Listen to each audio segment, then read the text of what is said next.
Guys. Oh, hey. Settle down. Come on. Hey. Come on, guys. It's not my fault. It's not my fault. Don't blame it on me. Don't. Blame it on the night. Blame it on the...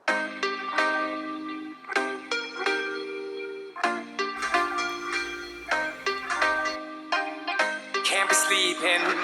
Keep on waking. Guilt is burning. Inside I'm hurting. This ain't a feeling I can keep. So blame it on the night.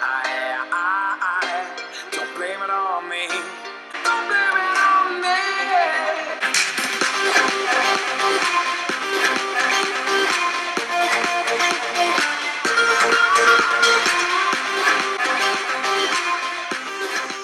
So, what do you say?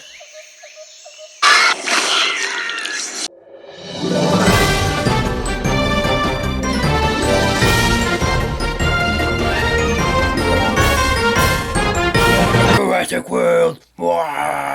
Today's episode, Jurassic World Reviews. Hey there guys, welcome to another episode of RoboFett. So today, we're going to be talking about it. That's right, Jurassic World. I actually went to go see it at midnight, but you know how life is.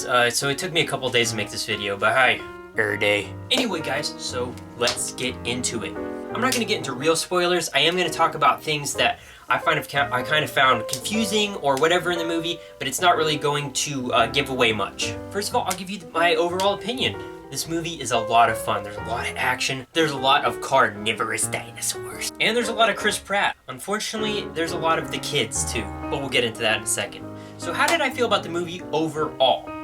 Well, I don't feel like it's a very deep movie. I don't feel like it's a very character-driven movie. It's more about action and excitement, which to me isn't always what's important. I like a movie that has a good balance of everything, like Star Wars or even the first Jurassic Park. The first Jurassic Park, they had slow scenes, they had scenes with just the humans, right? But Steven Spielberg does this thing where he's able to make every scene interesting because they're all talking about things that are in depth. When they're sitting around that table talking about what they believe about dinosaurs and what worked and what couldn't work, that really pulls you in. There's not a whole lot of that in this movie, and in fact, the first half an hour of this movie, you're kind of like, oh, when's the dinosaurs gonna happen? When's the Chris Pratt gonna happen? I mean, you go a good 25 minutes before he's even introduced. The throwbacks to the original are really great. If you like the action of the first Jurassic Park, and you're just a big fanboy of the first Jurassic Park, guess what? I think you're gonna like this movie. And another great thing about this movie, it stands alone. You really wouldn't even have to see the first 3 movies. Actually, I'm gonna say the first 2, because nobody had to see Jurassic Park 3. So BD Wong returned as Dr. Wu in this movie. If you remember, he was in the first Jurassic Park. He's there when the raptor eggs are hatching. It was really cool and refreshing to see him. Although, out of all the people from the original movie, who would have thought that he was the one that was going to make the comeback in Jurassic World? It's kind of like if that dude that flew in the Millennium Falcon with Lando to destroy the Death Star in Return of the Jedi was the only one returning for The Force Awakens. But I digress. It was good to see a familiar face. That being said, his character is really egotistical in this movie. I just don't remember him being like that in the first movie, and it just really doesn't match up. He's also super suspicious, and you might be like, I don't know if I trust you, Dr. Wu. Let's move on to Bryce Dallas Howard. You have to spend the first half an hour of the movie with her.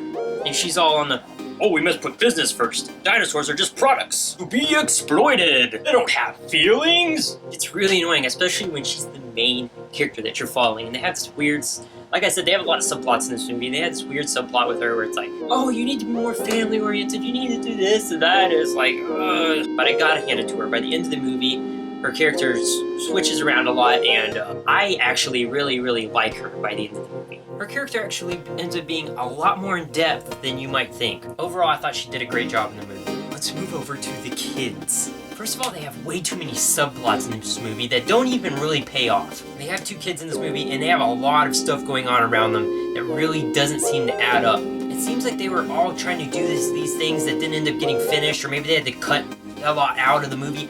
I don't know. But the deepest thing in this movie is Chris Pratt and his relationship with the raptors. That's it.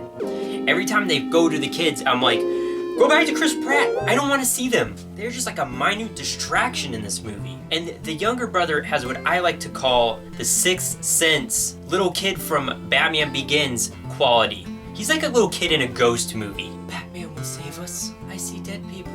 Are the Raptors going to kill us? Just like, shut up, kid. Maybe that's just me though, you know, maybe some people want to have the kids in the movies. Who knows? But now focusing on Chris Pratt, he does an awesome job in this movie.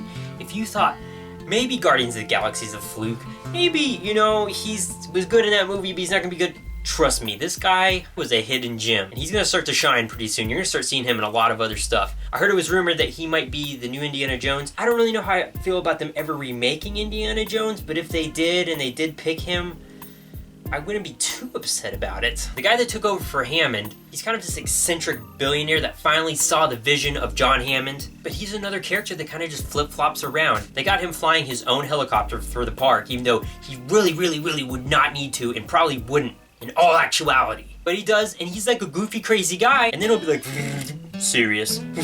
Oh, it's time to be goofy. Serious. He just switches a lot between comedy relief and serious billionaire, and it just doesn't make sense. I'm like, what are you, Jar Jar Binks or Qui-Gon Jinn? And yeah, I'm making a lot of Star Wars references, but you know what? Get over it. You don't like Star Wars? Get out of here. Really, when it comes down to story and characters, this movie suffers. There's not really a lot going on with the characters. It's not too in-depth. Not much really happens off-island in this movie, but there's just some really awesome scenes. And there's this one scene at the end that if nothing else, go see it just for that. But yeah, with Chris Pratt and the Raptors, there was some parts that really like jerked at my heart between them, but that's about as in-depth as it got with characterization. And there is way too much advertisement in this movie. Oh my gosh! Samsung, Starbucks, Brookstone, Verizon Wireless. Stop! There's even a point in the movie when they reference to how much advertisement is in this movie. They actually pander a joke to it.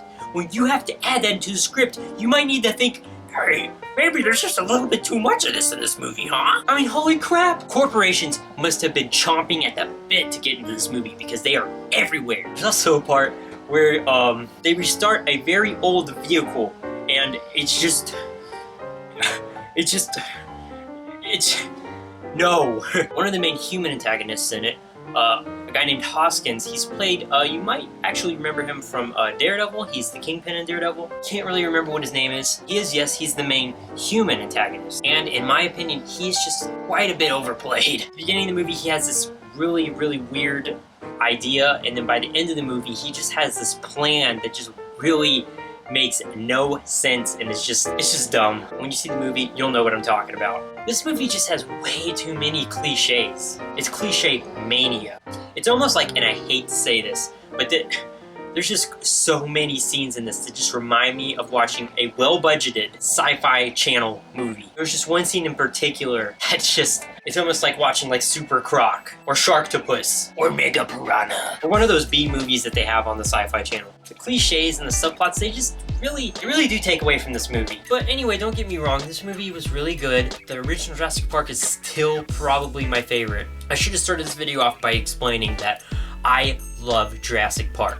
When I was a kid and I went over to my grandpa's house, he had quite a few movies that I would watch over and over again. Back to the Future, Batman, the original with Michael Keaton, House Guest with Sinbad, and Jurassic Park. I would watch those movies all the time. So I've grown up with Jurassic Park. I had the toys. I had everything. I went to go see the second and third one in the theaters as a kid. The third one never happened. But yes, I've loved these movies my whole life, and it was just really exciting to see them again, you know? As soon as the movie started, I was just like, you know, everybody shut up. This is what's important right now. And I would be doing you a disservice if I told you not to go see it, just because maybe a few things suffered in this movie. It wasn't perfect. That's gonna be hard to do. I mean, Steven Spielberg made Schindler's List and Jurassic Park in the same year. How you gonna top that? Anyway, guys, hope you enjoyed today's video. As always, please like, comment, rate, subscribe. You know, I mean, you don't have to, but when you do, it really does help me out. And don't forget to check out some of my other videos. I'll leave a link to my channel and to a video or two right here at the end of this video. And as always, guys, keep those Punisher hats on, and I'll see you later. Hey there guys, as you all know, E3 is coming up this week. And I'll be covering it on Twitch, on my channel, so just be sure to check that stuff out. As always, thanks for watching. I'll see you later.